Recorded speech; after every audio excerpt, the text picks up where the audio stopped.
Gusto niyo rin ba ng ganitong setup ng kwarto para sa mga may toddler? At gustong magkaroon ng mini playground sa loob din ng kwarto? Eh di gayahin niyo rin yung kwarto namin. Charot!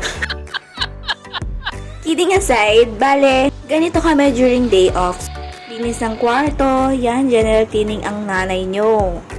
Gusto ko kasi laging malinis yung kwarto. So, kada day off, matic, general cleaning ang nanay nyo. Makakita lang ako ng mga alikabok at buhok sa sahig. Matic ang nanay nyo. Wow! Every week din, palit ng bedsheet. Syempre, may toddler, kailangan malinis. At kaya ako nag-video kasi finally, mabubuo na namin yung puzzle mat sa kwarto. Kaya ito, bumili kami ng puzzle mat. At todo linis ako kasi mamaya buo na siya. Dati kasi yung puzzle mat namin hanggang pintuan lang. Ngayon, ibubuin na namin siya kasi nga maglalagay na kami ng slide at rocking horse dito sa kwarto. Kasi ginagawa niya na kaming living slide ng daddy niya. Kaya ayan, nag-decide yung daddy niya na bumili na ng slide at rocking chair para nga naman may laruan na si baby. At achievement din yun bilang parents kasi nga napoprovide namin yung mga wants ng anak namin. Ayan, makikita nyo as in buong buo na yung sahig namin. Pinagdikit-dikit namin yung mga tira-tirang puzzle mat para mabuo talaga siya. As in, buo na talaga. Para kapag nauntog or na-disgrasya yung anak namin, safe pa rin. At ayan, idinikit na ni daddy yung mga puzzle mat sa pader at ang gamit nga namin siya na ay glue stick lang.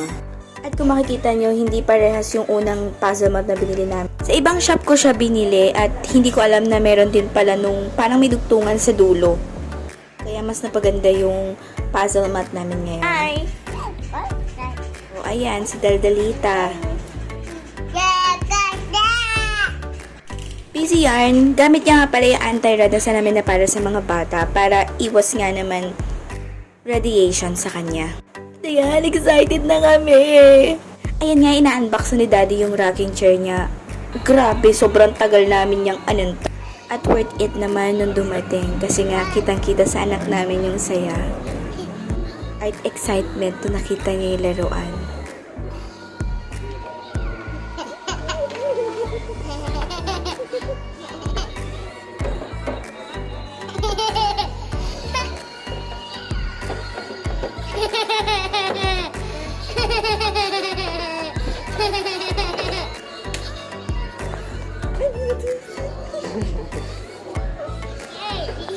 What is that? Horse.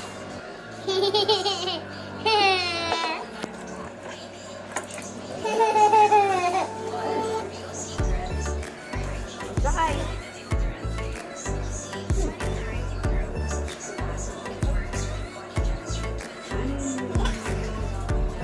Grabe yung pagbawi ni daddy kay baby. Spoiled na spoiled ang anak.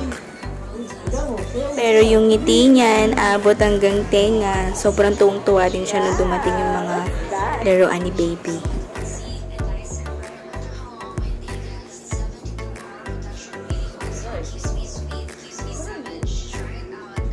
Hindi pa alam paano kumakain.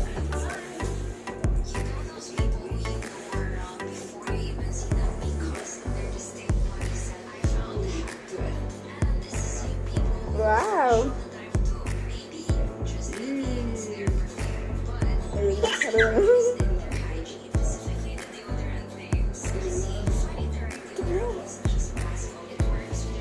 Hindi niya alam parang Next naman na in-unbox yung the most awaited slide ni baby.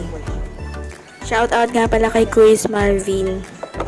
Napadali yung pag-deliver dahil sa kanya. Thank you!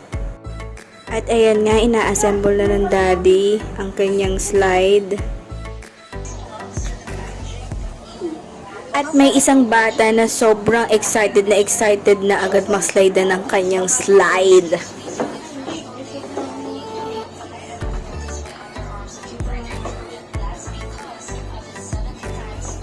Wait lang.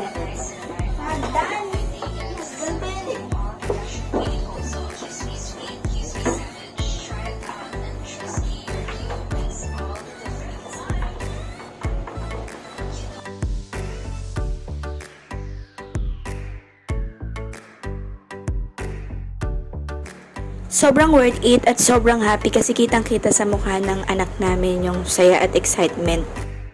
At sobrang saya din sa part namin as a parents kasi nagpo-provide talaga namin yung mga wants ng anak namin. Tulad ng mga ganito na hindi namin naranasan ng mga bata pa kami. At minimake sure namin na mabibigay namin at ma-experience ng anak namin yan dahil mag-isa lang nga naman siya. At bumabawi din kami sa panahon na may pinagdadaanan kami.